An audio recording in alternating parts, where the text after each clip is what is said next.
একদিন মাটির ভিতরে হবে রে মোনা কেন বাঁধো দালান ঘর। বেঁচে থাকবে আমরা সারাটা জীবন টাকা করি, গাড়ি বাড়ি সব সুন্দর করে সাজাই, যখনই প্ল্যানটা যায় না এক সেকেন্ডের ভিতরে সব জিনিস কিন্তু পর হয়ে যায়, তাই না? শুধু থেকে আমার সে ঠাকুর, তিনি ছাড়া জীবনের সঙ্গে সঙ্গী কিন্তু কেউ নয়। তাই বাউতা গানে গানে বললেন, একদিন মাটির ভিতরে হবে রে মোনা কেন বাঁধো দালান ঘর।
সুন্দর ঘর হলো, সুন্দর রং হলো, মার্বেল দিয়েছি, কিন্তু সেই মার্বেলের থাকার কিন্তু জায়গা নেই আমাদের।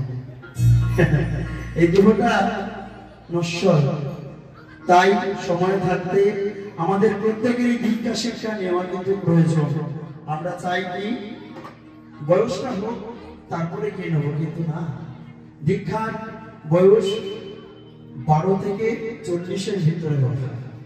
তাই বললে কেন বাঁধো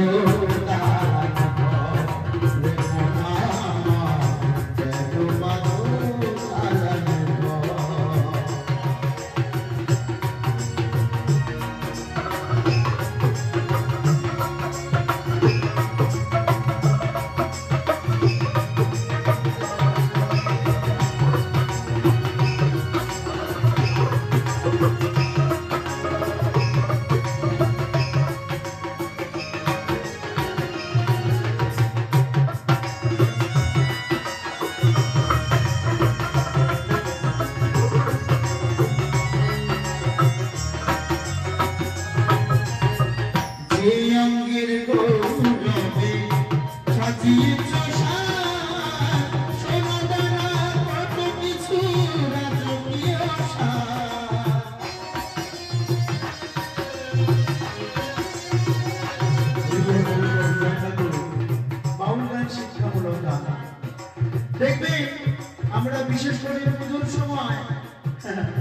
বাড়ির চাহিদা মেটাতে মেটাতে শেষ, তাই না?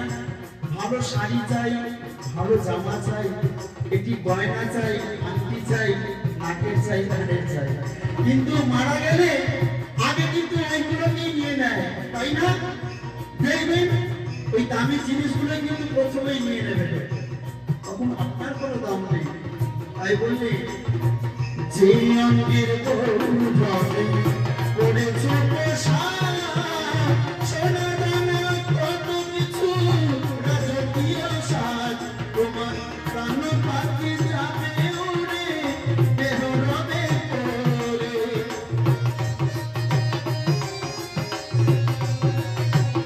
তোমার প্রাণ পাখি যাবে উড়ে দেহ রবে পড়ে, তখন ও তখন গায়ে দেবে চাঁদের কাপড়।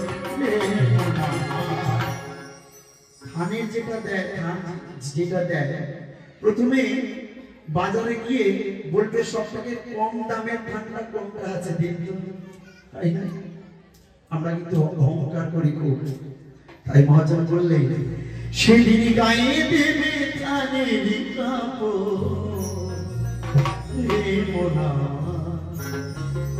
কেন বাঁধো দালান ঘর, কেন বাঁধো দালান ঘর।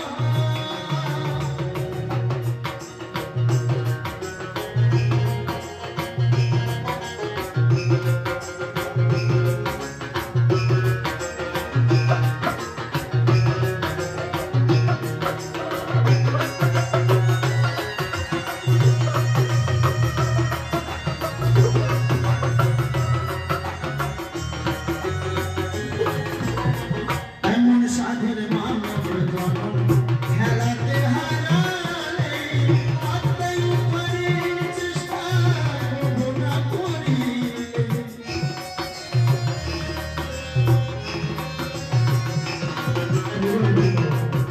আজকের দিনে আমরা যাকে আপন করে ধরা প্রয়োজন তাকে কিন্তু আমরা কেউ চিনি না। আজকে যে বাউল গান চলছে বা আমার ঠাকুরের যে গুণগান চলছে, দেখুন ফাঁকা ফাঁকা আছে। আজকের আমার মহারাজ যদি কোনো ব্যান্ডের গান নিয়ে আসতো, জায়গা থাকতো না বাবা, শিক্ষামূলক গান তো, ওই জন্য শোনার লোক কম। এমন সাথে